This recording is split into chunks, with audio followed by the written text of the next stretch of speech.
رسوله الكريم أما بعد فأعوذ بالله من الشيطان الرجيم بسم الله الرحمن الرحيم رب اشرح لي صدري ويسر لي أمري واحلل عقدة من لساني يفقهوا قولي ربي زدني علما اللهم فقهني في ديني اللهم إني أسألك علما نافعا ورزقا طيبا وعملا متقبلا اللهم صل على محمد وعلى آل محمد كما صليت على إبراهيم وعلى آل إبراهيم إنك حميد مجيد اللهم بارك على محمد وعلى آل محمد كما باركت على إبراهيم وعلى آل إبراهيم إنك حميد مجيد.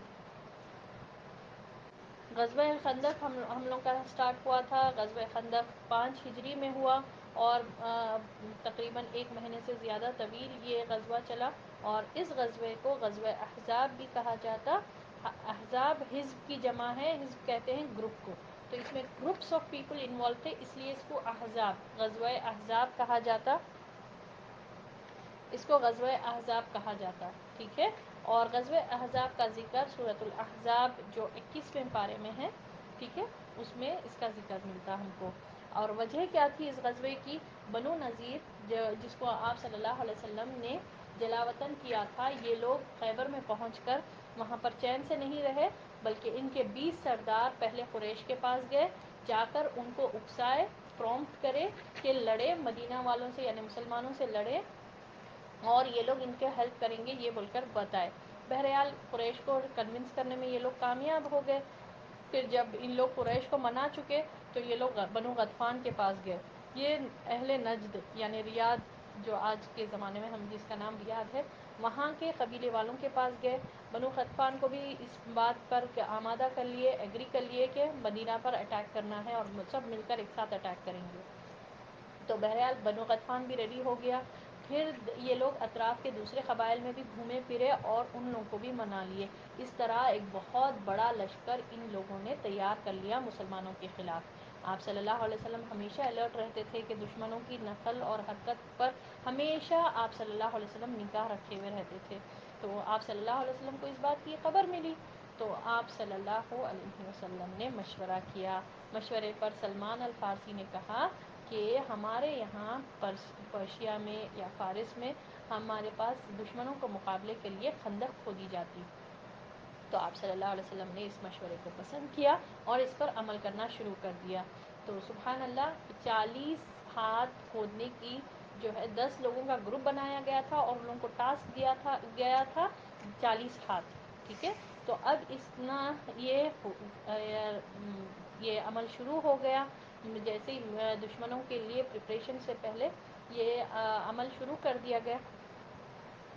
اور اس دوران اس خندق کے کھودنے کے دوران بہت مشکلیں بھی ہوئی، ٹھیک ہے. ایک تو بھوک کی مشکلیں لوگوں نے برداشت کی اور اوپر سے جاڑے کی مصیبت بھی تھی.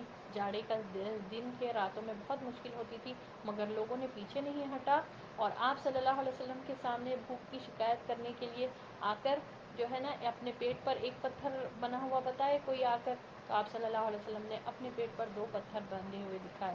تو بہرحال آپ صلی اللہ علیہ وسلم بھی اس غزوے میں برابر شریک تھے، مٹی ڈھونے میں، خندق کھودنے میں. اور ہم لوگوں نے دیکھا اس غزوے میں کس طرح سے اللہ تعالیٰ نے کچھ نشانیاں بھی بتائی. جیسے جابر رضی اللہ تعالیٰ عنہ کے گھر میں جب وہ پکائے اور کچھ خندق والوں کو بلائے اور آپ صلی اللہ علیہ وسلم کو وہ جو ہے نا اتنی مشقت کرتے ہوئے دیکھ کر ان سے رہا نہیں گیا اور وہ اپنی ایک بکری کا بچہ ذبح کر کر نبی صلی اللہ علیہ وسلم کو اور کچھ صحابہ رضی اللہ تعالیٰ عنہ کو انوائٹ کرے. مگر نبی صلی اللہ علیہ وسلم نے سب جتنے بھی خندق والے تھے سب کو انوائٹ کیا، سب کو بلایا. اور ہوا یہ کہ اللہ کی وہاں پر ایک نشانی نظر آئی، وہ یہ کہ ہانڈی میں سے سالن نکلتا رہا اور آٹے سے روٹی پکتی رہی اور سب کے سب آلموسٹ 1,500 کے قریب یہ لوگ تھے، سب لوگوں نے سیر کھایا یعنی پیٹ بھر کے کھایا اور بلکہ اس سے آتا ہی جا رہا تھا. اور اسی طرح نعمان بن بشیر کی بہن جو ہے نا کچھ مٹھی بھر کھجور لے کر آ کر دیے تھے ان کے لیے، تو نبی صلی اللہ علیہ وسلم نے اس کو ایک کپڑے پر بکھرا تو سبحان اللہ تمام خندق والے آ کر کھائے، بلکہ کھجوریں ختم ہی نہیں ہو رہی تھی. کھاتے جا رہے تھے لوگ اور لوگوں نے بہت کھایا، پھر بھی کھجوریں ختم نہیں ہو رہی تھی، نکلتے ہی جا رہے تھے اس کپڑے میں سے. اور پھر نبی صلی اللہ علیہ وسلم خندق کی کھدائی میں صحابہ رضی اللہ تعالیٰ عنہم کو تھوڑے مشکلوں کا سامنا کرنا پڑا کہ ٹھیک ہے ایک چٹان آئی بیچ میں نہیں بریک ہو رہی تھی وہ، پھر آپ صلی اللہ علیہ وسلم آ کر بسم اللہ کہہ کر بریک کرے تو وہ بالکل ریزہ ریزہ بورا بورا ہو گئی ریت کی طرح، اور ایک چٹان بھی اسی طرح نہیں بریک ہو رہی تو آپ صلی اللہ علیہ وسلم نے بسم اللہ کہہ کر ضرب لگایا، پھر آپ صلی اللہ علیہ وسلم نے کہا اللہ اکبر، مجھے شام کی پھر یمن کی پھر فارس کی فتح کی خوشخبریاں دی گئی، جو بعد میں صحابہ رضی اللہ تعالیٰ عنہم کے دور خلافت میں ہم لوگوں نے دیکھا کہ یہ فتح مسلمانوں کو حاصل ہوئی۔ پھر خندق کے آر پار اب ہو گیا، خندق کھودتے رہے، خندق آلموسٹ ریڈی ہو گئی، تو اب ادھر مشرکین مکہ جب جیسا پلان تھا بنو نذیر نے جو آ کر اکسایا تھا، جو ورغلایا تھا اور پورے اتنی بڑی لشکر کو تیار کر لیا تھا، تو سبحان اللہ یہ اتنا بڑا سا لشکر مدینہ کے اطراف سب ایک ساتھ مل کر مارچ کرے، اور پورے جب آ گئے خندق کے پاس تو جب دیکھے مسلمان سب لوگوں کو آتے ہوئے اوپر سے بھی اور نیچے سے بھی، اور اوپر سے کون آ رہے تھے؟ بنو غطفان، نیچے سے آ رہے تھے مکہ والے لشکر لے کر، ابو سفیان اس کا سردار تھا، یہ لوگ مدینہ کی طرف مارچ کر کے مجتمع الاسیال، یہ ایک جگہ ہے مدینہ کے قریب، وہاں پر پڑاؤ ڈال کر یہ لوگ انتظار کرنے لگے۔ دوسری طرف یعنی اوپر کی طرف مدینے کے اوپر کی طرف سے جو آئے تھے بنو غطفان کے ساتھ دوسرے قبیلے، دوسرے حزب، ٹھیک ہے، دوسرے گروپ بھی جی مل کر یہ لوگ 6000 کا لشکر، 6000 آرمی مین آئے تھے، پورے زبردست اسلحہ وغیرہ لے کر یہ لوگ آئے تھے۔ سوچئے یہ 6000 اور 4000 مشرکوں کا لشکر، ٹوٹل 10,000 کے اوپر یہ ان لوگوں کا لشکر تھا۔ تو سبحان اللہ جب مسلمانوں نے دیکھا اتنا بڑا لشکر، جس کا ذکر اللہ نے سورۃ الاحزاب کی آیت نمبر 10-11 میں فرمایا کہ جب وہ تمہارے اوپر اور تمہارے نیچے سے آ رہے تھے، جب نگاہیں کچ ہو گئی تھی، یعنی کھلی کی کھلی رہ گئی، سبحان اللہ ہر طرف سے جب لوگوں کو آتے ہوئے دیکھا گیا تو ان کی نگاہیں کج ہو گئی اور دل حلق کو آ گیا، خوف کے مارے اتنا شدید غم تھا، اور انہیں شدت سے جھنجھوڑ دیا گیا، ہزاروں کی تعداد میں لوگ سر پر آ بیٹھے ہیں، تو کیا خوف تھا ہوگا۔ اللہ فرما رہا ہے، جب اللہ فرمایا تو یہ بات کیسی تھی ہوگی، کتنا خوف تھا ہوگا کہ اللہ فرما رہا ہے کہ انہیں شدید طور پر جھنجھوڑ دیا گیا، یعنی بہت سخت اللہ تعالیٰ کی آزمائش تھی۔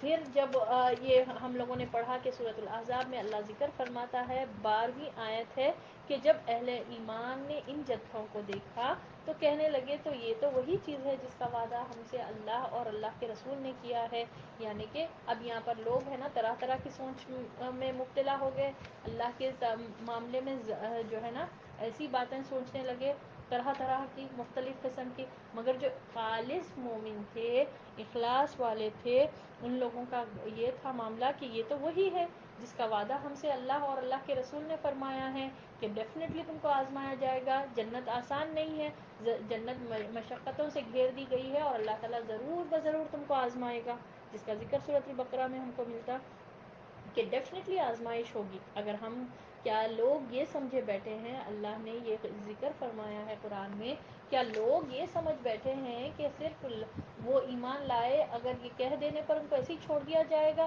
اور ان کو آزمایا نہیں جائے گا؟ قطعاً ایسا نہیں ہوگا، ڈیفینیٹلی آزمائش ہوگی، ٹھیک ہے، صرف وربلی ایکسیپٹینس اللہ کو نہیں چاہیے، پریکٹیکلی مومن کو جو ہے نا ثبوت دینا ہوگا، اور اس طرح ان کو بھی آزمایا گیا، اور وہ لوگ ان کی اطاعت اور ایمان میں اور بڑھ گئے جو خالص مومن تھے، اور جس کے دل میں کفر تھا، جس کے دل میں نفاق تھا اور جس کے دل میں بیماری تھی، ان لوگوں نے کہا ہم سے ہمارے رسول اور ہم سے ہمارا رب یعنی اللہ اور رسول نے دھوکے کا وعدہ کیا، ٹھیک ہے۔ تو یہاں پر ہم لوگوں نے ایک لیسن سیکھا کہ آزمائش میں پتہ چلتا ہے کہ جب کوئی مصیبت آئے تب پتہ چلتا ہے کہ انسان کا تعلق اللہ کے ساتھ کیسا ہے، کیا وہ اللہ سے کسے بدظن ہو جاتا، معاذ اللہ، نعوذ باللہ، اور اللہ سے طرح طرح کے گمان کر لیتے بیٹھتا، یہ سمجھتا کہ اللہ نے ہمارے ساتھ غلط کیا، ہم تو صحیح اچھے جا رہے تھے، اس کی عبادت میں بہت کرتے جا رہے اور ہمارے ساتھ یہ معاملہ کر کے اللہ تعالیٰ غلط کر رہا، نعوذ باللہ، ایسا ہماری سوچ ہو جاتی، یا پھر ہم اللہ کی رضا میں راضی رہتے، مصیبتوں میں مشکلوں میں بکھرتے نہیں، بلکہ اللہ کو نکھر کر بتاتے کہ اے اللہ ہم واقعی میں تیرے بندے ہیں، تیری عبادت کرتے ہیں اور تیرے دیے ہوئے ہر قسم کے مصیبت پر ہم صبر کرتے ہیں. کیا یہ معاملہ ہوتا؟ ٹھیک ہے. تو ہم کو یہاں پر کیا پتہ چلا کہ اگر ہم کو دیکھنا ہے کہ اللہ سے ہمارا تعلق کیسا ہے، تو یہ دیکھیں کہ ہم اللہ کی رضا سے کتنے خوش ہیں. اللہ تعالیٰ ہمارے لیے جو پسند کر رہا ہم اس میں کتنے راضی رہتے، یہ ہم کو دیکھنا چاہیے. تو بہرحال نبی صلی اللہ علیہ وسلم مدینے کا انتظام عبداللہ بن ام مکتوم جو آپ صلی اللہ علیہ وسلم کے نابینا صحابی تھے ان کو سونپے، اور 3000 کا لشکر لے کر پہلے تو عورتوں اور بچوں کو ایک محفوظ جگہ، ایک سیکیورٹی والی پلیس دیے. ٹھیک ہے. عورتیں اور بچے جتنے بھی لوگ آ رہے تھے یہاں پر ان سب کے عورتیں اور بچوں کی حفاظت کا سامان نبی صلی اللہ علیہ وسلم نے کیا تھا، اور ان کو قلعوں میں، گھڑیوں میں، یعنی کیسلز ٹائپ کے میں وہاں پر سیکیور کیا گیا تھا. اور پھر مدینہ جو ہے نا، یہ آپ صلی اللہ علیہ وسلم یہ 3000 کے لشکر کو لے کر اس طرح سے آئے جبل سلا.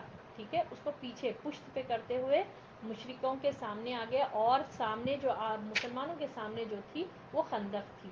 ٹھیک ہے. خندق کو اس طرح کھودا گیا سیمی سرکل میں، تاکہ کیونکہ 3 سائڈز ماؤنٹینز ہیں. ٹھیک ہے. آپ لوگوں کو ویڈیو دیکھے تو آپ لوگوں کو سمجھ میں آیا ہوگا کہ پہاڑ کیسے ہے، اور پھر کس طرح سے مسلمان کہاں پر آ کر اپنے آپ کو قلعہ کی ایک شکل مسلمانوں نے، نبی صلی اللہ علیہ وسلم اور مسلمانوں نے کس طرح سے ایک اپنے آپ کو اس کے بیچ میں آ گئے تھے، خندق اور بیک سائڈ پہاڑ. تو اب مسلمان یہاں پر تھے، سامنے خندق تھی اور خندق کے اس پار دشمن تھے. تو دشمن جیسے ہی قریب آئے، ابو سفیان آیا 4000 کا لشکر. اب تو یہ لوگ تو سمجھ رہے تھے کہ اب تو مدینہ گیا. ٹھیک ہے. اب تو یہ اٹیک کریں گے. 4000 کا یہ لشکر، بنو غطفان کا 6000 کا لشکر، سب مل کر ایک ساتھ آئے. اور سبحان اللہ جب خندق کو دیکھے سامنے تو بالکل بوجھ کا رہ گئے، اسپیچ لیس رہ گیا ابو سفیان، اور کہنے لگا کہ یہ کیسی چال ہے، ہم کو نہیں پتا تھی یہ چال، یہ عرب میں تو کوئی کسی کو نہیں جانتے. اب وہ لوگ غصے سے، غضب سے فرسٹریٹ ہو کر یہ خندق کے پاس جو ہے نا ٹہلنے لگے. سمجھ میں نہیں آ رہا تھا کہ اس کو کیسے پار کیا جائے. اور مسلمان جو ہے نا ان کو بالکل قریب نہیں آنے دیتے تھے خندق کے. 3000 کا لشکر، ٹھیک ہے، مسلمانوں کا پورا اس کے اطراف میں، خندق کے جو بھی بارڈرز ہے اس کے اطراف میں یہ لوگ سیکیور تھے، اور تیریں پتھریں برسا کر دشمنوں کو دور رکھ رہے تھے کہ کوئی بھی ایک طریقہ نہ ملے ان کو، اور جو کوئی مٹی ڈال کر ہے نا خندق کو بند نہ کر دیں، کوئی حصہ بند کر کے یہ لوگ پار کر کے نہ آ جائیں، نہ گھوڑے دوڑا کر آئیں، کچھ بھی کر نہیں آئے. تو اس کے لیے مسلمان ٹائٹ سیکیورٹی دے رہے تھے جتنے بھی مسلمان تھے. اور سبحان اللہ یہی چکر میں اللہ اکبر، نبی صلی اللہ علیہ وسلم اور صحابہ رضی اللہ تعالیٰ عنہ کی کئی نمازیں قضا ہو گئی، کیونکہ سورج غروب ہونے تک، ٹھیک ہے، مسلسل سیکیورٹی دے رہے تھے، پہرا دے رہے تھے، تاکہ کہیں کسی کو چانس نہ مل جائے اور کہیں پورے لوگ مل کر ایک ساتھ آ نہ جائے، کیونکہ بہت بڑا لشکر تھا. بہرحال اسی موقع، کیونکہ صلاۃ الخوف کا بھی حکم نازل نہیں ہوا تھا، وہ دوسرے غزوے میں ہوا تھا، انشاءاللہ تب ہم پڑھیں گے صلاۃ الخوف کا حکم. تو بہرحال اتنا شدت کا مقابلہ تھا کہ نمازوں کے لیے بریک ٹائم بھی نہیں مل رہا تھا. اور پھر اس میں جو ہے اسی دوران ایک روز کیا کرے یہ لوگ، ایوری ڈے مارننگ کرتے تھے کوشش، مشرکان مکہ کرتے تھے کہ کچھ تو ایک طریقہ نکل لے جائے، مگر ہمیشہ ناکام ہوتے تھے. تو ایک روز کیا ہوا، یہ جو ہے عمر بن عبد ود اور کچھ مشرکین جو ہے پار کر کے کارنر سائڈ سے کچھ ایک جگہ نکال کر انٹر ہو گئے، مسلمانوں کے ایریا میں داخل ہو گئے. علی رضی اللہ تعالیٰ عنہ کو جیسے ہی پتہ چلا وہ رستہ پیک کر دیے، ٹھیک ہے، جہاں سے یہ لوگ انٹر ہوئے تھے. اب یہ لوگ کو واپس جانے کی اب وہ نہیں تھا. تو بہرحال یہ عمر بن عبد ود بہت زیادہ طاقتور اسٹرانگ قسم کا آدمی تھا. اس نے علی رضی اللہ تعالیٰ عنہ کو مبازرت کی دعوت دی، اور علی رضی اللہ تعالیٰ عنہ اس کو ایک ہی جھٹکے میں ختم کر دیا. تو دوسرے لوگ جو ہے نا، یہ اکرمہ بن ابی جہل اور دوسرے مشرکین جو آئے تھے وہ بھی ڈر گئے اور بھاگنا چاہے. ٹھیک ہے. بھاگتے وقت ان کے پاس نیزہ تھا، اکرمہ بن ابی جہل ابھی ایمان نہیں لائے تھے یہ، تو یہ جو ہے نا نیزہ ہاتھ میں سے نکل گیا اور وہ پیدل بھاگے. ٹھیک ہے. آئے تھے گھوڑوں کے ساتھ، انٹر ہوئے تھے، مگر پیک کرنے کی وجہ سے نہیں گئے. تو بھاگنے کی کوشش کرے، بہرحال بچنے کی کوشش کرے، اکرمہ بن ابی جہل چلے گیا بھاگ کر، اور دوسرے مشرکین میں سے ایک مشرک جو ہے خندق میں گر گیا. خندق میں گرتے ہی مسلمان وہاں پر جا کر ان کو قتل کر دیے. بہرحال یہ معاملہ ہوا. بس اسی دوران ہوا ایک یہ حادثہ یہ ہو گیا کہ سعد بن معاذ رضی اللہ تعالیٰ عنہ ایک بہت بڑے صحابی ہیں.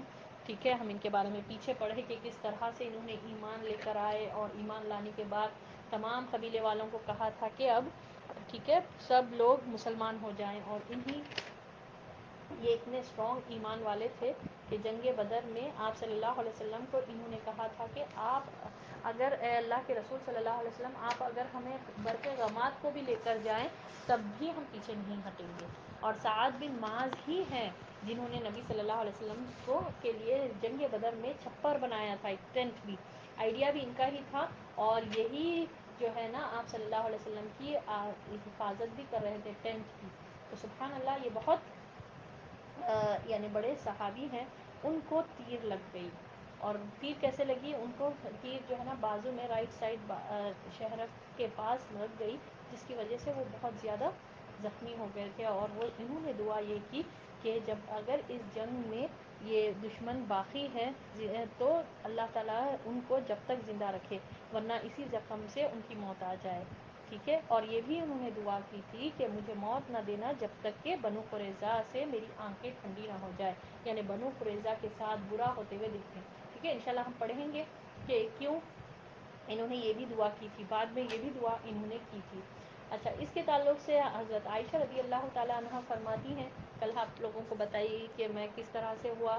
عائشہ رضی اللہ تعالیٰ عنہ بھی جو ہے نا ایک دفعہ وہ جب جا رہے تھے سعد بن معاذ, تو یہ بھی جو ہے نا نکل کر دیکھے لوگ کیا کیسے جا رہے ہیں مسلمان. ٹھیک ہے, ان چھپ چھپ کر یہ بھی آئے عائشہ رضی اللہ تعالیٰ عنہ, تو دیکھے کہ سعد بن معاذ ایک صحابی کے ساتھ جو ہے رجز پڑھتے ہوئے جا رہے ہیں. تو اور سعد بن معاذ کیسی شخصیت تھے, بہت اونچے پورے تھے, بہت ٹال تھے, اور بہت وہ تھے, اور زراف پہن کر تھے اور خود بھی پہن کر تھے.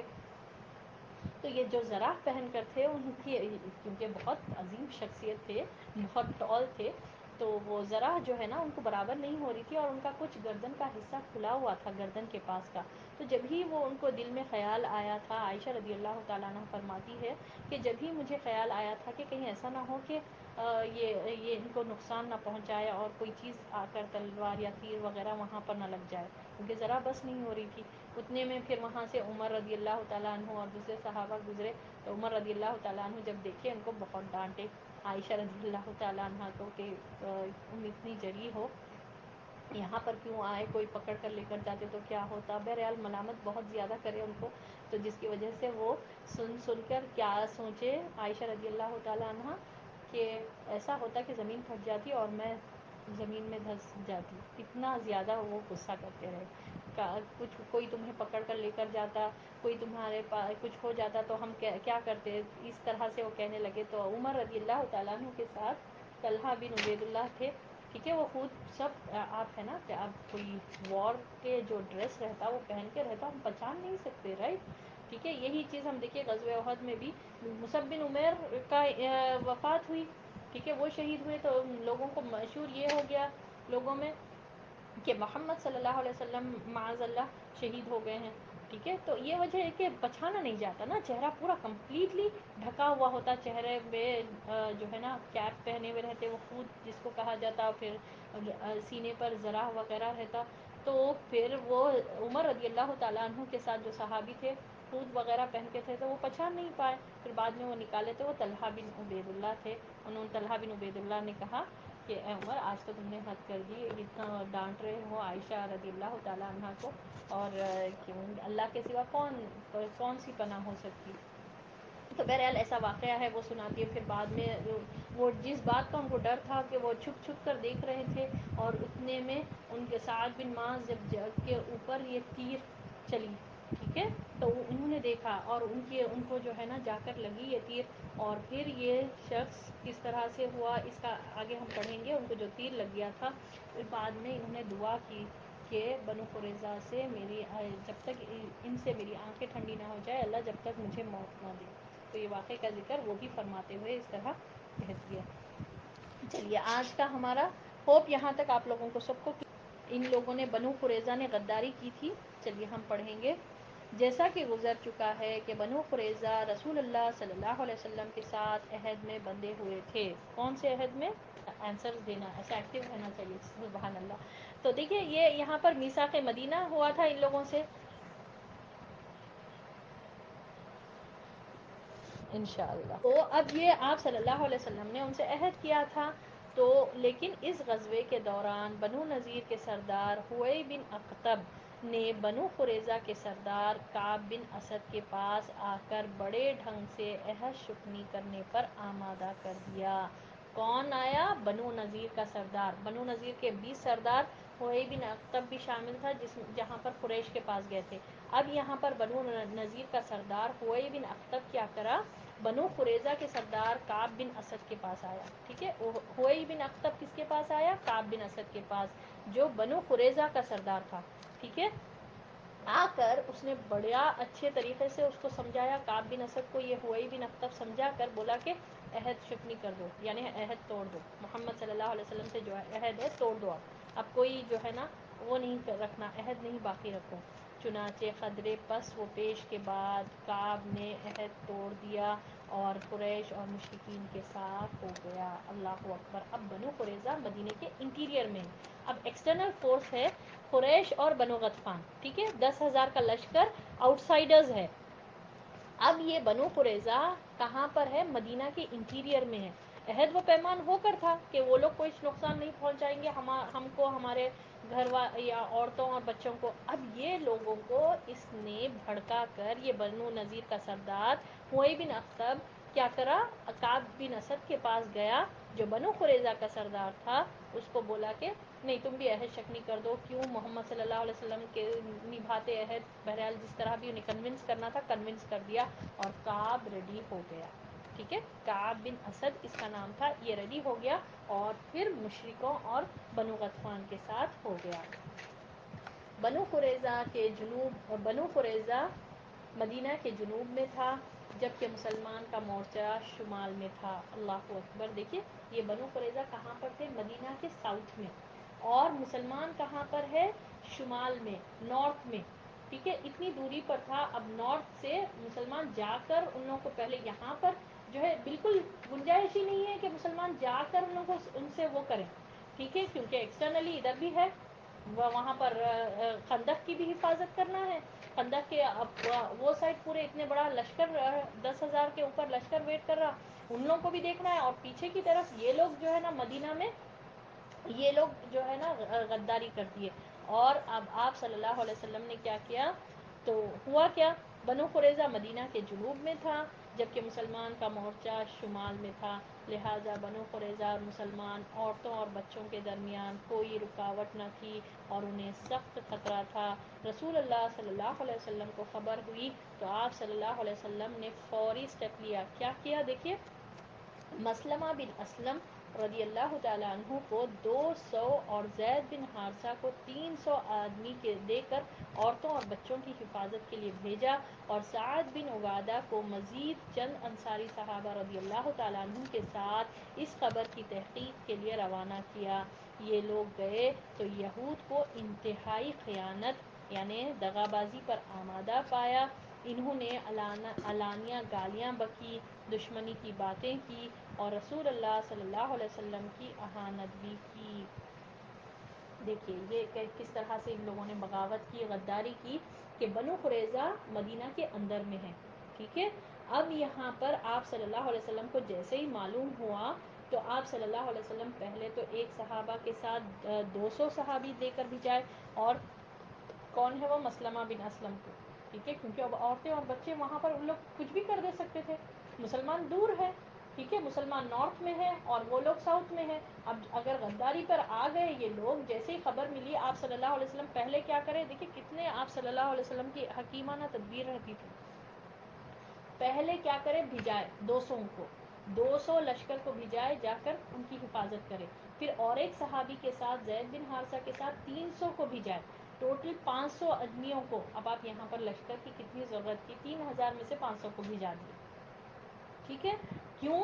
کیونکہ انٹرنلی اب گھر میں اب مدینے کو گھر کا جیسا میں بتا رہی ہوں، ایکسٹرنلی تو نہیں تھا یہ، انٹرنلی یہ لوگ دغا بازی پر اتر آئے، تو اب آپ صلی اللہ علیہ وسلم 500 کے لوگوں کو اس میں سے بھجا دیے جا کے عورتوں اور بچوں کی حفاظت کرے، اور پھر کیا کرے، سعد بن عبادہ اور رضی اللہ تعالیٰ عنہ کے ساتھ کچھ اور صحابی کو بھجا کر پہلے تحقیق کرے کہ واقعی میں یہ کریکٹ ہے، معلوم کر کے آؤ کہ یہ کریکٹ نیوز ہے کہ یہ لوگ جو ہے نا اہل شک نہیں کرے اور دغاداری پر یعنی کہ اس پر خباثت پر اتر آئے ہیں، تو جب یہ لوگ واقعی میں اسی طرح کرے، دشمنی کی باتیں کرے، گالیاں بکے اور نبی صلی اللہ علیہ وسلم کی اہانت بھی کی، یعنی توہینی الفاظ بھی کہے، کیا کہے ان لوگوں نے، اللہ کا رسول کون، ہمارے اور محمد صلی اللہ علیہ وسلم کے درمیان میں کوئی عہد و پیمان نہیں، یہ سن کر وہ واپس آ گئے اور رسول اللہ صلی اللہ علیہ وسلم کو اتنا کہا، عدل و خارا،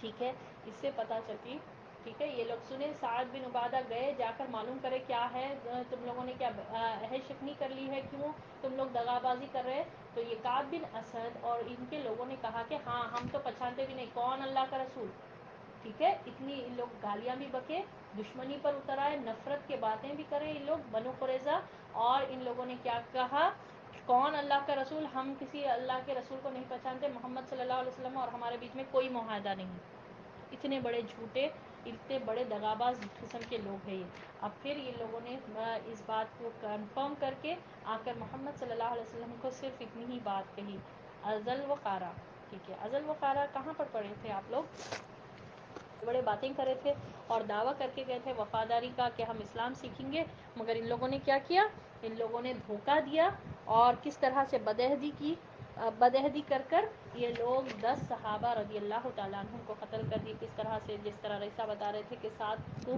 وہیں پر قتل کر دیے، 3 کو بولے کہ ہم جو ہے نا آپ نیچے اتریں تو ہم نہیں قتل کریں گے، عہد کرے تھے یہ لوگ، ٹھیک ہے، عہد بھی کرے تھے کہ آپ لوگ نیچے اترے تو ہم نہیں قتل کریں گے، مگر جیسے وہ لوگ نیچے اترے یہ لوگوں نے 1 کو قتل کر دیا اور 2 کو مکہ میں لے کر جا کر بیچ دیے، تو بہرحال یہ معاملہ ہوا، عاصم بن ثابت جو ہے اس رجی کے جتنے صحابہ گئے تھے اس کے لیڈر تھے، ان کو بھی مار دیا گیا، بہرحال پورے 10 کے 10 کو ان لوگوں نے مار دیا، یہ ازل و خارا والوں نے، ٹھیک ہے، تو اسی طرح خالی اشارہ یہی کرے، مطلب کیا تھا اس کا کہ جس طرح سے یعنی جس طرح ازل و خارا نے اصحاب رجی کے ساتھ بدعہدی کی تھی، اسی طرح یہ یہود بھی بدعہدی پر تلے ہوئے ہیں، لوگوں کو یہ صورتحال سمجھ میں آ گئی اور ان پر سخت خوف طاری ہو گیا، اب سوچئے آپ ایکسٹرنلی 10,000 کے اوپر، 10,000 کے آلموسٹ اوپر ہی تھا، بعض روایتوں میں 12,000 بھی آتا،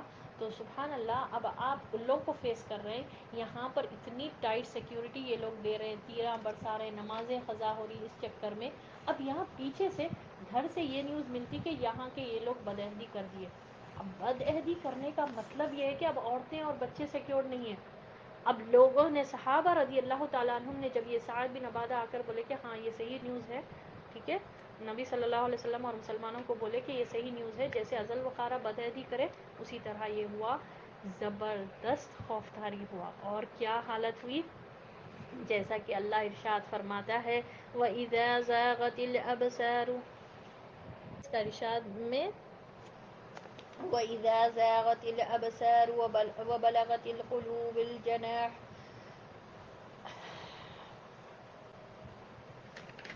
وَإِذَا زَاغَتِ الْأَبْصَارُ وَبَلَغَتِ الْقُلُوبُ الْحَنَاجِرَ وَتَظُنُّونَ بِاللَّهِ الظُّنُونَا هُنَالِكَ ابْتُلِيَ الْمُؤْمِنِينَ وَزُلْزِلُوا زِلْزَالًا شَدِيدًا، جب نگاہیں کج ہو گئیں، دل حلق کو آ گئے اور تم لوگ اللہ کے ساتھ طرح طرح کے گمان کرنے لگے، اس وقت مومنین کو آزمایا گیا اور انہیں شدت سے جھنجھوڑ دیا گیا، اسی موقع پر نفاق نے بھی سر نکالا، چنانچہ بعض منافقین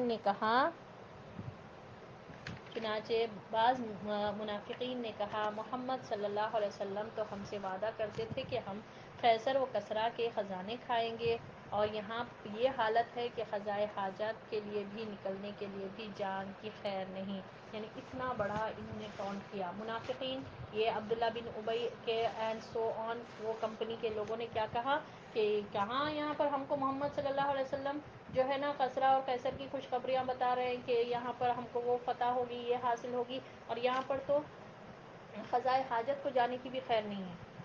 اس طرح سے منافقین باتیں کرنے لگے. اور بعض اور منافقین نے کہا ما وعدنا اللہ ورسولہ الا غرورا، ہم سے اللہ اور اس کے رسول صلی اللہ علیہ وسلم نے جو وعدہ کیا تھا وہ فریب کے سوا کچھ نہیں. ایک اور گروہ نے کہا یا اہل یثرب لا مقام لکم فارجعوا، اے اہل یثرب تمہارے لیے ٹھہرنے کی کوئی گنجائش نہیں، لہٰذا واپس چلو. اب دیکھیں یہاں پر ٹھیک ہے صحابہ رضی اللہ تعالیٰ عنہم پر خوف طاری ہو گیا. اب یہاں پر آزمایا گیا.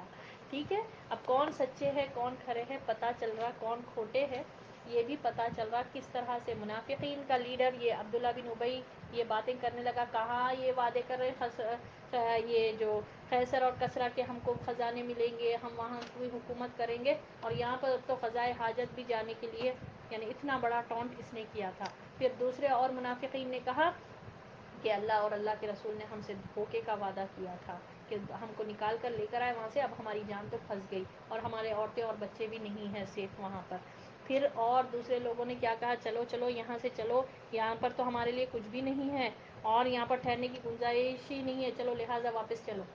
ٹھیک ہے اب سوچئے آپ محمد صلی اللہ علیہ وسلم کی کیا کیفیت ہو رہی ہوگی. اور جو ہے نا مسلمانوں کی ذرا امیجن تو کریں. ٹھیک ہے یہ سچویشن میں ہم امیجن تو کریں، ایک تو باہر سے اتنا بڑا لشکر، سیکیورٹی پوری ٹائٹ ہے، پھر کتنا ان لوگوں کو ٹف مشکل والا کام، اور کب سے کر رہے تھے یہ. پہلے تو یہ کھودنے میں اتنی مشقتیں برداشت، پھر اب یہ ان لوگوں کو فیس کرنے میں برداشت، اب پھر دوسرے لوگ دھوکہ دہی کر دیں. تو سوچیے ان کا ایمان کتنا مضبوط تھا جو خالص لوگ تھے کہ یہ لوگ ڈٹے ہوئے ہیں اور محمد صلی اللہ علیہ وسلم کے ساتھ دے رہے، اور دوسرے لوگ جب ایسی باتیں کر رہے ہیں تو کتنا کیا انسان پہ گزرتی ہوگی. تو سبحان اللہ ایک اور فریق نے بھاگنا چاہا اور نبی صلی اللہ علیہ وسلم سے اجازت لینے کے لیے ہیلا بنایا، ایکسکیوز تلاش کرے. کیا بولے اب ٹھیک ہے نکلے تھے دکھاوے کے لیے، اب آئے تھے آ کر کیا بولے یہ لوگ ان بیوتنا عورۃ وما ہی بعورۃ، ہمارے گھر خالی پڑے ہیں ان کو کوئی نگران نہیں، حالانکہ وہ خالی نہ تھے. سبحان اللہ یہ ہیلا سازی تلاش کرنے لگے اور بولے کہ ہمارے گھروں کا کوئی سیکیورٹی نہیں ہے وہاں پر، حالانکہ نبی صلی اللہ علیہ وسلم نے 500 کا دیکھیے آپ یہاں پر دیکھیے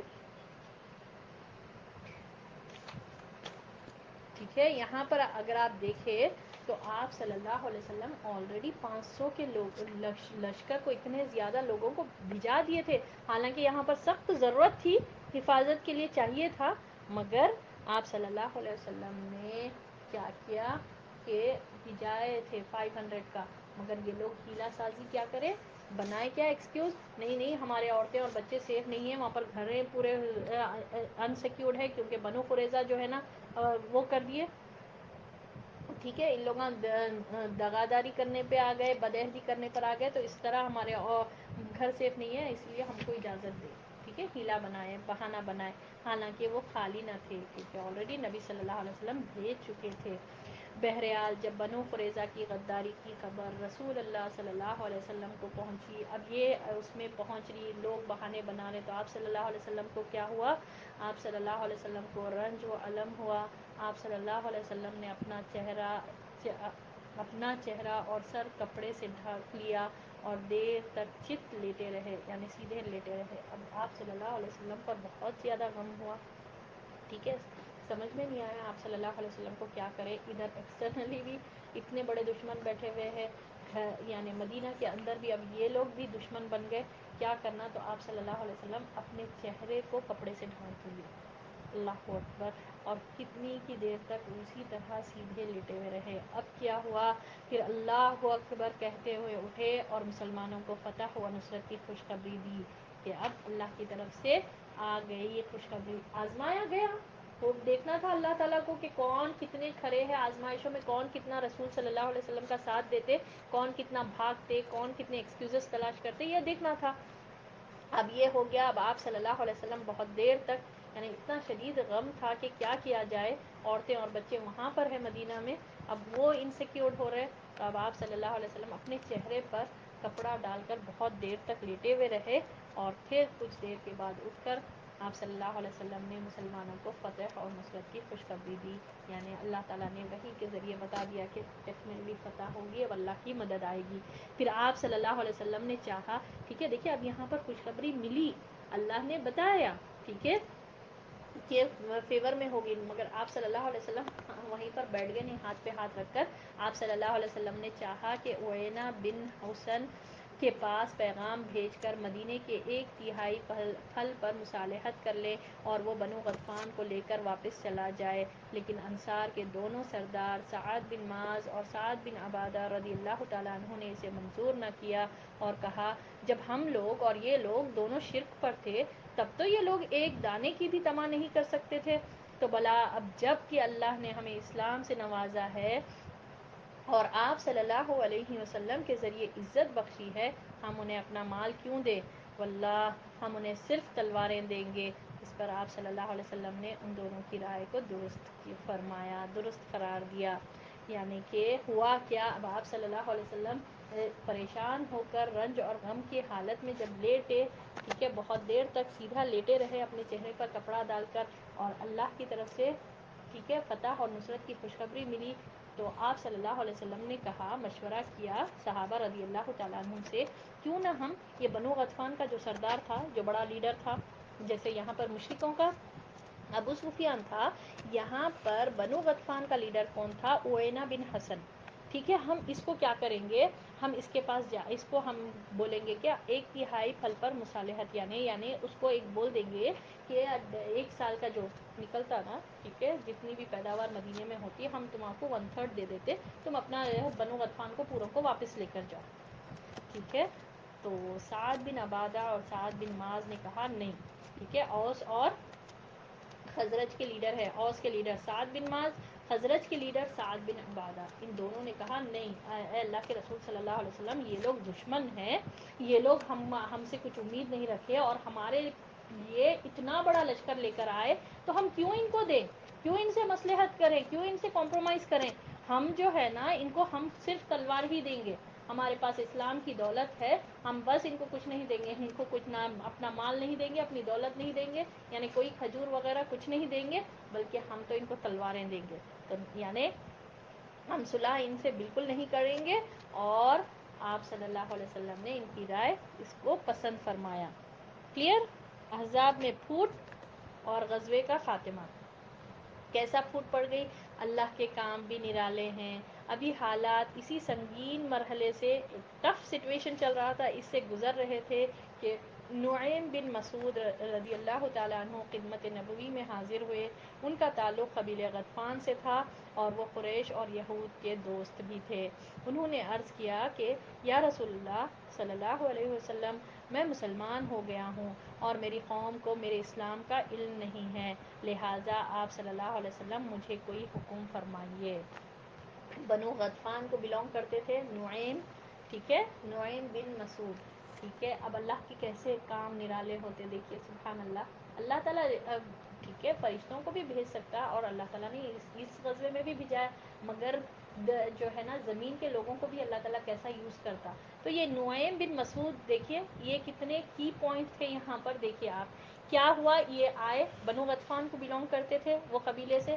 ٹھیک ہے، 6000 کا جو لشکر آیا نا بنو غطفان، ٹھیک ہے، اوپر مدینہ سے جو آ کر اٹیک کرنے والے تھے، ان میں سے ایک فرد آئے جس کا نام نعیم ہے. وہ آ کر نبی صلی اللہ علیہ وسلم کو بولے کہ اے اللہ کے رسول صلی اللہ علیہ وسلم، میں مسلمان ہو گیا ہوں اور میری قوم یعنی بنو غطفان کو نہیں معلوم کہ میں مسلمان ہوں، تو آپ میرے کو بتائیے کہ میں کیا کروں، اسلام کے کچھ کام آ سکتا ہوں، یعنی آپ لوگوں کے کچھ کام آ سکتا ہوں. تو نبی صلی اللہ علیہ وسلم نے فرمایا، تم فقط ایک آدمی ہو، اس لیے کر ہی کیا سکتے ہو، البتہ جس قدر ممکن ہو ان میں پھوٹ ڈالو، کیونکہ جنگ تو چال بازی کا نام ہے. سبحان اللہ، جنگ میں چال بازی جائز ہے. ٹھیک ہے، تو نبی صلی اللہ علیہ وسلم نے کہا تم تو ایک ہو، کیا کر سکتے ہو، مگر اتنا جتنا ہو سکے جو ہے نا ان لوگوں میں پھوٹ ڈالو. کیوں؟ کیونکہ یہ جو ہے نا، یہ نعیم جو ہے بنو غطفان کو بلونگ کرتے تھے، اور ان کی دوستی قریش سے بھی تھی اور بنو قریظہ سے بھی تھی. ٹھیک ہے، قریش سے بھی تھی، بنو قریظہ سے بھی تھی. اب انہوں نے اس دوستی کو کیسے استعمال کیا، دیکھیں کتنا زبردست انہوں نے آئیڈیا یوز کیا. صرف آپ صلی اللہ علیہ وسلم نے کہا کہ ان لوگوں میں پھوٹ ڈالو، تو انہوں نے کیا کیا، اس پر حضرت نعیم رضی اللہ تعالیٰ عنہ بنو قریظہ کے پاس گئے. انہوں نے دیکھا تو اعزاز و اکرام کیا، یعنی ان کو آنر کرے، کیونکہ دوست تھے، پہچانتے تھے. پہلے بنو قریظہ کے پاس گئے، جا کر کیا کرے، حضرت نعیم رضی اللہ تعالیٰ عنہ نے کہا آپ لوگ جانتے ہیں کہ مجھے آپ لوگوں سے محبت اور خصوصی تعلق ہے. اب میں آپ لوگوں کو ایک بات بتا رہا ہوں، اسے میری طرف سے چھپائے رکھیں. ٹھیک ہے، اب یہ چال چل رہے ہیں، ٹھیک ہے، بہانہ بنا رہے، چال چل رہے. کیا بول رہے ہیں، بنو قریظہ کے پاس. فرسٹ کس کے پاس گئے، بنو قریظہ.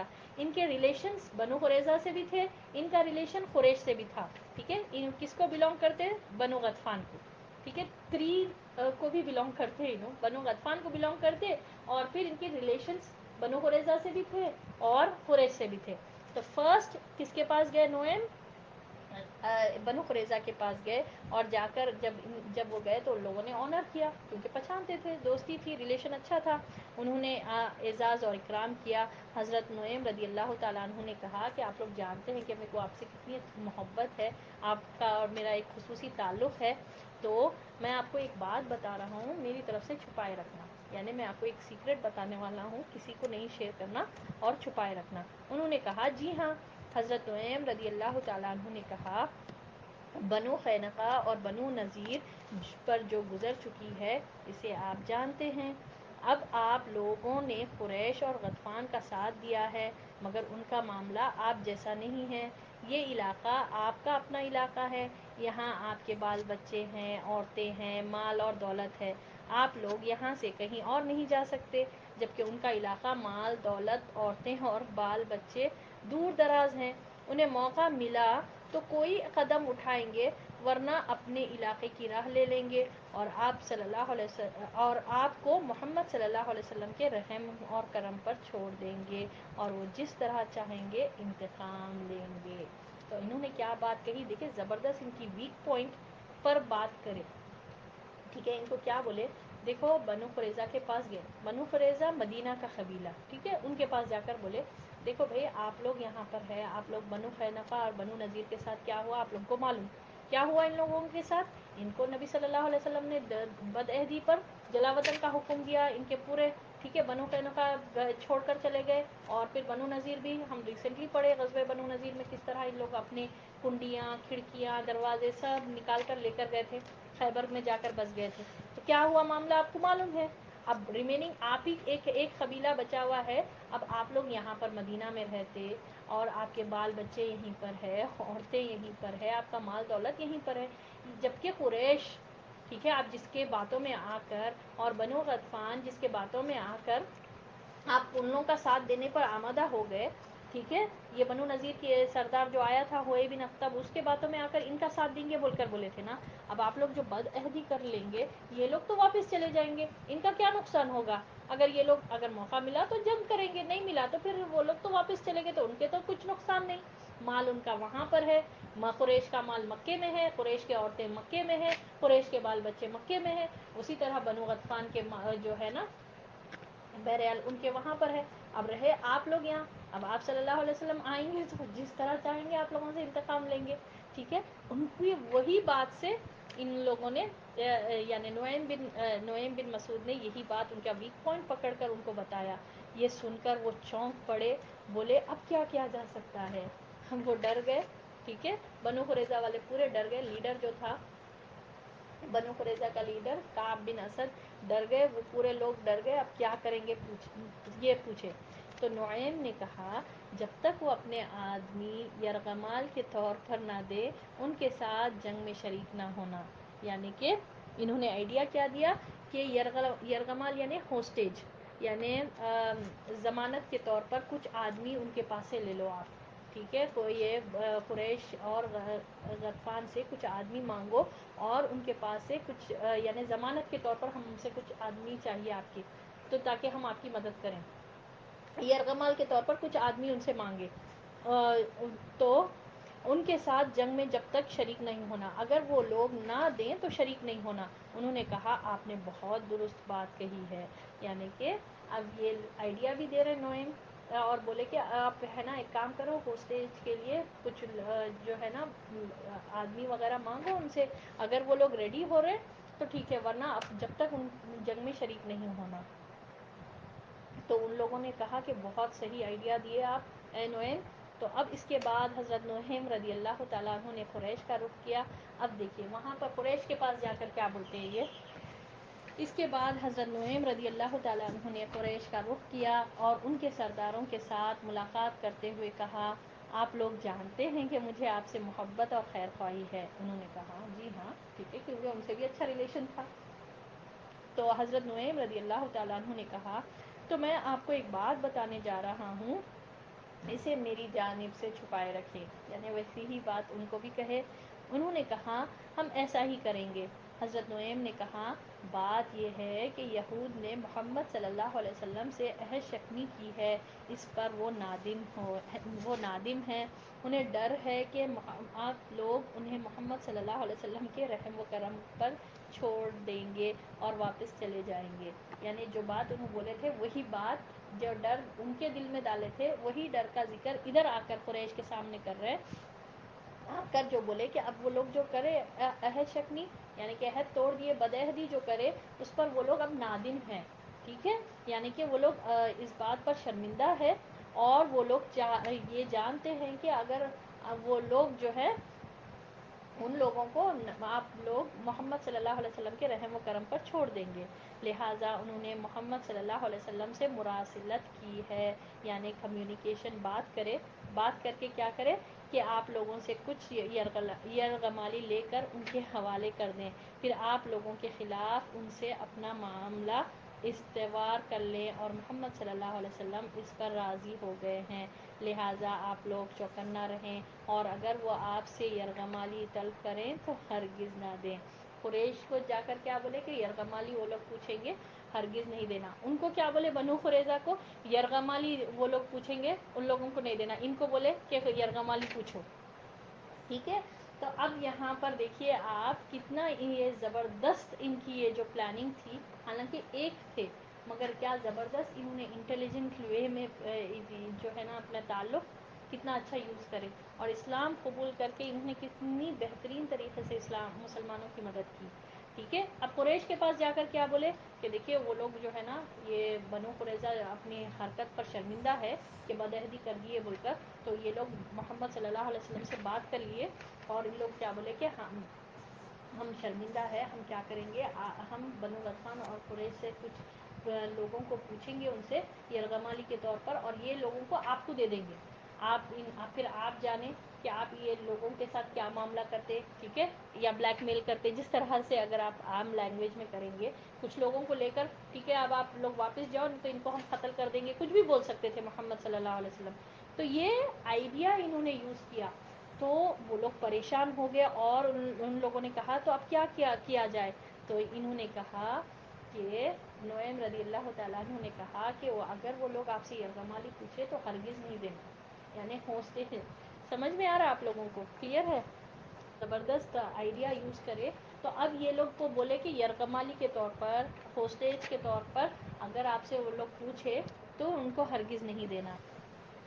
اس کے بعد غطفان کے پاس بھی جا کر یہی بات دہرائے، اور ان کے کان بھی کھڑے ہو گئے، اس باحکمت تدبیر سے دلوں میں شبہات پیدا ہو گئے اور پھوٹ پڑ گئی، یعنی اتنی زبردست تدبیر تھی یہ کہ آپس میں پھوٹ پڑ گئی۔ چنانچہ ابو سفیان نے بنو قریظہ کے پاس ایک وفد بھیجا کہ کل جنگ کی جائے۔ بنو قریظہ نے کہا ایک تو کل ہفتے کا دن ہے، اور ہم پر جو عذاب آیا ہے اس روز شریعت کے حکم سے تجاوز کرنے کے سبب آیا، دوسرا آپ جب تک ہمیں کچھ یرغمالی نہ دیں ہم آپ کے ساتھ جنگ میں شرکت نہ کریں گے، تاکہ ایسا نہ ہو کہ آپ ہمیں چھوڑ کر اپنے علاقوں کی راہ لیں۔ اس پر قریش اور غطفان نے کہا کہ واللہ نعیم نے سچ کہا تھا، اور قریش نے یہود کو کہلوایا بھجایا ہم آپ کو کوئی یرغمالی نہ دیں گے، آپ لوگ جنگ کے لیے نکل پڑیں۔ اس پر یہود نے کہا واللہ نعیم نے سچ کہا تھا۔ اس طرح فریقین کے حوصلے ٹوٹ گئے اور ان میں پھوٹ پڑ گئی۔ اللہ اکبر، دیکھیے کتنی حکیمانہ تدبیر تھی یہ نعیم کی رضی اللہ تعالیٰ عنہ کہ وہ ایک زبردست پلان کرے، اور کتنا اچھا آئیڈیا تھا ان کا کہ اب ان کو بولے کہ قریش کو بولے کہ آپ پوچھو ان سے یرغمالی، ٹھیک ہے، اور بنو قریظہ کو بولے کہ آپ ان سے پوچھو کچھ آدمی، ٹھیک ہے، یرغمال اگر آپ کو سمجھ میں نہیں آ رہا تو ہوسٹیج یا ضمانت کے طور پر کچھ لوگوں کو پوچھو، ٹھیک ہے، بنو قریظہ کو بولے، اور قریش کو بولے کہ اگر وہ لوگ پوچھے تو آپ لوگ ہرگز نہیں دینا۔ اب یہاں پر ہوا کہ اب ان لوگوں نے کیا کیا، قریش کو آ کر بولے کہ دیکھو ان لوگ پوچھیں گے، تو اب قریش کیا میسیج بھی جائے، قریش کے لوگ، ٹھیک ہے، اب ان لوگ بولے تھے بدعہدی کر کے، لوگ بولے کہ ہم ڈیفینیٹلی قریش اور بنو غطفان کا ساتھ دیں گے، تو اب قریش کے لوگوں میں سے ایک گروپ آف پیپل گئے بنو قریظہ کے پاس، جا کر بولے کہ دیکھو ابو سفیان نے کہا ہے کہ ہم کل جو ہے نا اٹیک کریں گے مدینہ پر، آپ لوگ پہلے اسٹارٹ کریں اور آپ لوگ اٹیک کریں۔ تو سبحان اللہ، ان لوگوں نے کہا کہ نہیں کل تو ایک ہفتے کا دن ہے، سیٹرڈے کا دن، ٹھیک ہے، کل سیٹرڈے کا دن ہے، ہم پر عذاب اس لیے آیا تھا کیونکہ ہم لوگوں نے حد سے تجاوز کیا تھا، شریعت کو نہیں فالو کیا تھا، تو کل تو ہم کچھ نہیں، جنگ نہیں کرتے، سیٹرڈے کا دن ہم کام نہیں کریں گے۔ دوسری بات، ہم جب تک آپ کو ساتھ نہیں دیں گے، جب تک آپ ہوسٹیج کے طور پر، یرغمالی کے طور پر آپ اپنے کچھ فرد ہم کو نہ دیں، ٹھیک ہے۔ تو جیسے ہی ان لوگوں نے یہ بات کہی تو قریش نے کہا واللہ نعیم نے یہی بات کہی تھی، یعنی کہ یرغمالی پوچھیں گے، دینا نہیں ہرگز، جو بولے تھے جا کر۔ تو ان لوگوں نے کیا کہا، پھر قریش نے کہا کہ ڈیفینیٹلی ہم ہرگز آپ کو یرغمالی کے طور پر کوئی شخص کو نہیں دیں گے، ایک فرد کو بھی نہیں دیں گے ہم آپ کو ہوسٹیج کچھ بھی، سیدھا جنگ کرو، آپ لوگ بولے، ہم آپ کو وعدہ کرے کہ آپ ہمارے ساتھ ڈیفینیٹلی اس میں جنگ میں شریک ہوں گے، تو وہاں سے اٹیک کرو آپ، ٹھیک ہے۔ بنو قریظہ اٹیک کر سکتے تھے، رائٹ، کیونکہ وہ لوگ مدینہ کے انٹیریئر میں ہیں، تو اب آپ لوگ اٹیک کرنا شروع کرو۔ تو ان لوگوں نے کہا نہیں ہم نہیں اٹیک کرتے جب تک یرغمالی نہ دیں۔ تو اس طرح ان دونوں میں پھوٹ پڑ گئی، یعنی بنو قریظہ اور قریش میں پھوٹ پڑ گئی، سمجھ میں آیا؟ رہے تھے اللہم استر عوراتنا وآمن روعاتنا، کہ اللہ ہماری پردہ پوشی فرما اور ہمیں خطرات سے معمون کر دے، یعنی خطرات سے امن عطا کر۔ اور نبی صلی اللہ علیہ وسلم بھی اپنے رب عز و جل سے دعا فرمائی، اللہم منزل الکتاب سریع الحساب اہزم الاحزاب اللہم احزمہم وزلزلہم، اے اللہ انہیں شکست دے دے اور جھنجھوڑ کر رکھ دے، اے کتاب کے نازل کرنے والے، اے جلد حساب کرنے والے۔ اب آپ دیکھیے اللہ نے دعا قبول کی، اللہ اکبر، دعا کتنا بڑا ہتھیار ہے، ایک مومن کا ہتھیار ہے، ادھر مسلمان دعا کر رہے ہیں، ادھر نبی صلی اللہ علیہ وسلم دعا کر رہے ہیں، تو یہ دعا ہے نا، یہ کرنا چاہیے مصیبتوں میں، اللہ تعالیٰ دعا کرنے والوں کو پسند فرماتا، اور سب دعا کر رہے ہیں یہاں پر۔ ایک مشکل ترین گھڑی ہے، مشکل جبھی بھی آئے نا، ہم دعا ویسا نہیں کرتے بس اس کو سالو کرنے کے پیچھے ہی لگ جاتے، تو اللہ کی طرف پلٹنا، دعا کرنا اللہ کو پسند آتا، اور اللہ نے دعا قبول کی۔ اور کیا ہوا، مشرکین پر تیز و تند ہواؤں اور فرشتوں کا لشکر بھیج دیا، سبحان اللہ، آلموسٹ 1 مہینے کا محاصرہ، تدبیروں کے ساتھ دعائیں بھی کی جا رہی، کتنا صبر تھا اور کتنی ثابت قدمی تھی، دیکھیے اب اللہ کی مدد آئی، ٹھیک ہے، فرام دا بگننگ اللہ مدد کر، اللہ کو کیا ہے، کن فیکون والی ذات ہے، اللہ چاہے تو ان کو آنے ہی نہ دے، اتنا بڑا لشکر ہی فارم نہ ہو، تو اللہ تعالیٰ کی مدد رائٹ فرام دا بگننگ تو رہتی مسلمانوں کے ساتھ، مگر ایسا مدد کب آتی کہ لاسٹ نک آف دا ٹائم، نک آف دا مومنٹ پر، جس طرح ہم دیکھیں موسیٰ علیہ السلام کو بھی جب پورا سمندر کے قریب آ گئے اور بنی اسرائیل نے کیا کہا، اے موسیٰ اب تو ہم گئے، پیچھے فرعون کا اتنا بڑا لشکر اور سامنے سمندر، اب تو کچھ نہیں ہوتا، مگر موسیٰ علیہ السلام بالکل کام تھے، بالکل بولے کہ اللہ کی مدد میرے ساتھ ہے، اور پھر اللہ نے وحی کے ذریعے بتایا کہ اپنے عصا کو مارو موسیٰ، سبحان اللہ۔ اور یہاں پر بھی لاسٹ مومنٹ پر یہ لوگ یہاں پر ایکسٹرنلی بھی انٹرنلی بھی پورے لوگ مسلمانوں کے خلاف، تو اللہ کی کیسی مدد آئی کہ اللہ نے کیا بھیجا، تیز اور تند ہوائیں اور فرشتوں کے لشکر بھیج دیے، جس نے ان کو ہلا ڈالا، ان کے دلوں میں رعب ڈال دیا، ان کے ہانڈیاں الٹ دی گئیں، ان کے خیمے اکھڑ دیے گئے، اور کڑکڑاتی سردی نے الگ مار ماری اور ان کی کوئی چیز اپنی جگہ نہ رہ سکی، چنانچہ انہوں نے کوچ کی تیاری شروع کر دی۔ ادھر رسول اللہ صلی اللہ علیہ وسلم نے حضرت حذیفہ بن یمان رضی اللہ تعالیٰ عنہ کو ان کی خبر لانے کے لیے وہاں بھیجا۔ وہ کفار کے محاذ کے اندر تک گئے اور واپس آئے۔ انہیں قطعاً سردی نہ لگی، بلکہ انہیں یہ ایسا محسوس ہوا کہ وہ گرم پانی کے حمام میں ہیں۔ انہوں نے واپس آ کر دشمن قوم کی واپسی کی اطلاع دی اور سو گئے۔ صبح ہوئی تو مسلمانوں نے دیکھا کہ کفار کی طرف کا میدان جنگ صاف ہے۔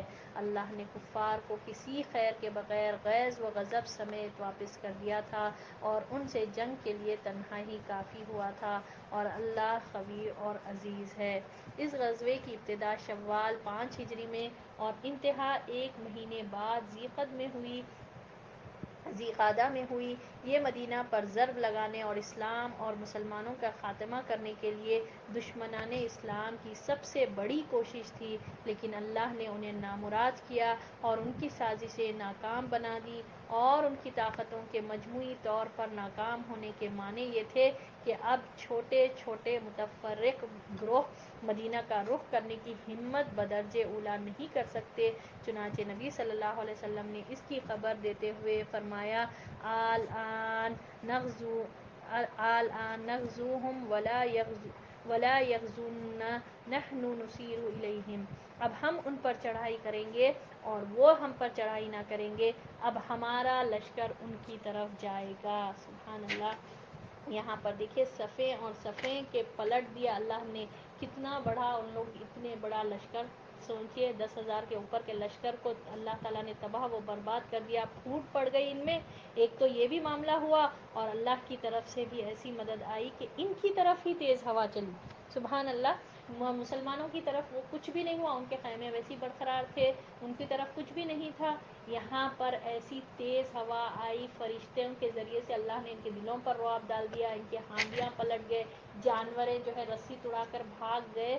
اور کیا ہوا، نبی صلی اللہ علیہ وسلم نے اس بات کی تحقیق کے لیے، کنفرمیشن کے لیے کہ اب ان کا حال کیا ہے، معلوم کرنے کے لیے حذیفہ بن یمان کو جب بھیجا، تو حذیفہ بن یمان گئے وہاں پر۔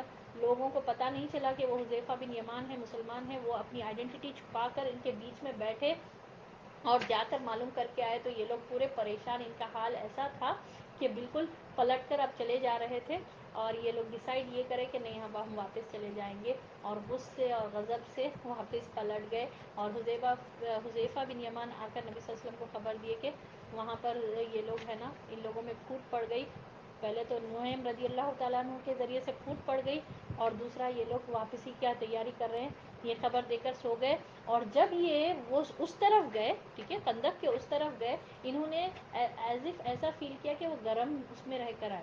سبحان اللہ۔ اور آپ کو معلوم ہے حذیفہ بن یمان بہت دبلے تھے، بہت زیادہ تھن تھے، اس کے باوجود وہاں پر سردی نہیں فیل کرے، حالانکہ وہاں پر اللہ نے تیز ہوا بھیجی تھی۔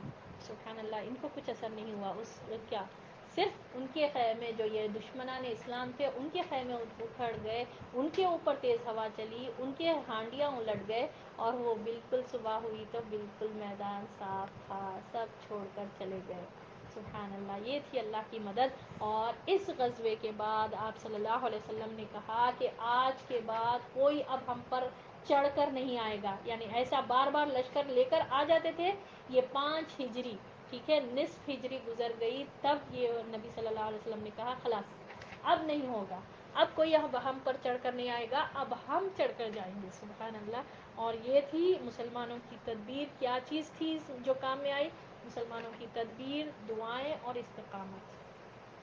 کچھ کام میں اگر کامیاب ہونا چاہے تو یہ ہونا چاہیے، استقامت کے ساتھ اپنی تدبیر برابر کریں، کمپلیٹلی اللہ پر ڈیپینڈنٹ نہیں رہے بلکہ تدبیر بھی کریں، اور پھر توکل اللہ پر رکھیں اور دعائیں کرتے رہیں، تو پھر ڈیفینیٹلی اللہ کی مدد آتی ہے۔ اور کیسی مدد آئی، اتنا بڑے لشکر کو اللہ تعالیٰ نے نامراد کر کے چھوڑ دیا، اور اللہ تعالیٰ ہی قوی اور عزیز ہے. سبحان اللہ. اللہ تعالیٰ کتنی بہترین طریقے سے مسلمانوں کی مدد کرا. اور کیا حال ہوا, یہ بڑے بڑے دعوے کرنے والے جو آئے اب پورے نامراد ہو کر لوٹے. اور نبی صلی اللہ علیہ وسلم نے کہا خلاص اب یہ لاسٹ تھا کہ یہ لوگ چڑھ چڑھ کر ہمارے اوپر آتے تھے, لشکر لے لے کر آتے تھے, چھوٹے چھوٹے گروہ بن کر بڑا گروپ آ گیا تھا. اب کسی کی ہمت نہیں ہوگی, اب کسی کی ہمت نہیں ہوگی کہ مدینہ پر کوئی چڑھ کر آئے.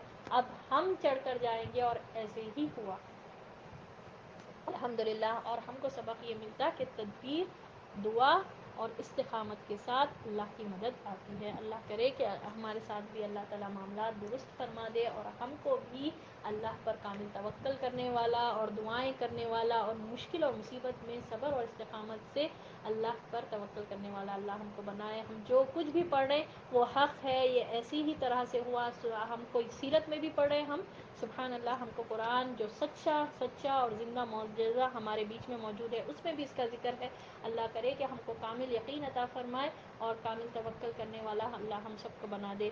آمین یا رب العالمین. اللہ کرے کہ اس محفل کا شمار اللہ تعالیٰ اپنے بہترین محفلوں میں فرمائے, اور اللہ کرے کہ اللہ ہم سب سے راضی ہو جائے. آمین یا رب العالمین. وآخر الدعوانا الحمد للہ رب العالمین. سبحان ربک رب العزت عما یصفون وسلام علی المرسلین والحمد للہ رب العالمین. سبحانک اللہم وبحمدک نشہد ان لا الہ الا انت نستغفرک ونتوب الیک. السلام علیکم ورحمۃ اللہ وبرکاتہ.